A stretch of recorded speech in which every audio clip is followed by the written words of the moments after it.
ஓம் சாய்ராம். என் அன்பு செல்லுமே, என்னுடைய தங்கமே, வாழ்க்கையில் எல்லோரும் நினைப்பது என்ன தெரியுமா? எல்லா பொருளும், எல்லா எல்லா விஷயமும் நம்மிடம் இருக்க வேண்டும். எந்த கவலையுமே இல்லாமல் வாழ வேண்டாம்.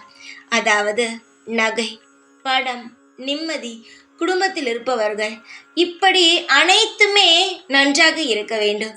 எந்த ஒரு விஷயத்திலும் குறை மட்டும் இருக்காமல் எல்லாமே கிடைக்க வேண்டும் என்று நினைக்கிறீர்கள்.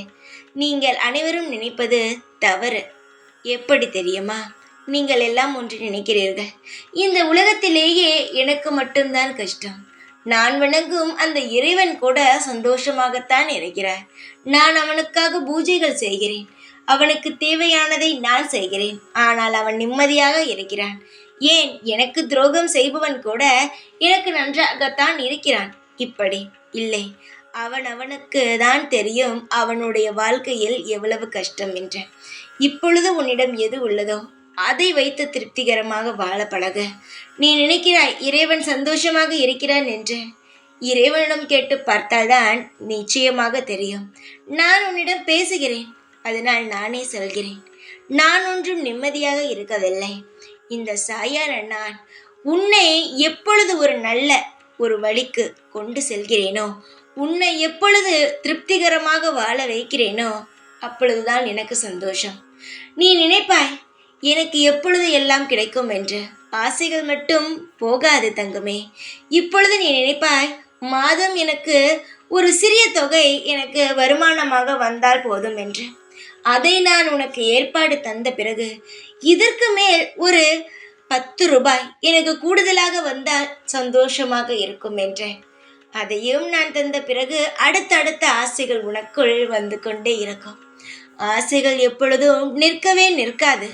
தேவைகளானது வந்து கொண்டு தான் இருக்கும். எவன் ஒருவன் இப்பொழுது வாழ்ந்து கொண்டிருக்கும் இந்த நிமிஷத்தை சந்தோஷமாக வாழ்கிறானோ அவன் மட்டுமே நிம்மதியானவன்.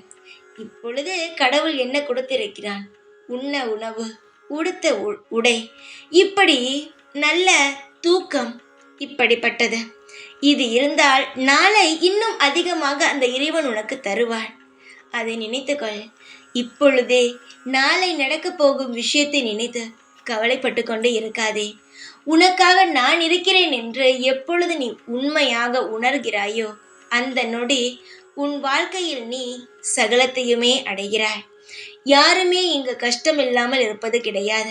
நீ நினைக்கிறாய் பணக்காரன் கஷ்டமில்லாமல் இருப்பான். அவனுடைய தேவைக்கு அவனுக்கும் நிறைய தேவைப்படும். எல்லா இடத்திலும் ஆசைகள் இருக்கிறது. அதனால் தேவைகள் என்பது எல்லோருக்கும் இருந்து கொண்டே தான் இருக்கும். உன் வாழ்க்கையில் இந்த நொடி நீ எப்படி இருக்கிறாய் என்பதை பார். நான் இருக்கிறேன் உனக்கு துணையாக என்று நம்பு. நான் அனைத்து விஷயத்தையும் மாற்றுவேன் என்று நம்பு. உனக்கு ஒரு இடத்தில் ஒரு உதவி தேவை என்றால் அந்த இடத்தில் எந்த ரூபத்தில் நான் உனக்கு வந்து உதவி செய்வேனோ அதை நீ நம்பு. தங்கமே, உனக்கு எதுவுமே தெரியாது. நீ சிறு பிள்ளை. நான் அனைத்தையுமே உனக்கு சாதகமாக அமைத்து தருவேன். மேலும் மேலும் ஏதேதோ நினைத்து குழப்பிக் கொள்ளாதே. சீக்கிரமாக அனைத்தும் மாறும். அந்தந்த காலகட்டத்துக்கு தகுந்தது மாதிரி எல்லாமே உனக்கு கிடைக்கும். உன் கூடவே இருப்பேன். ஓம் சாய்ராம்.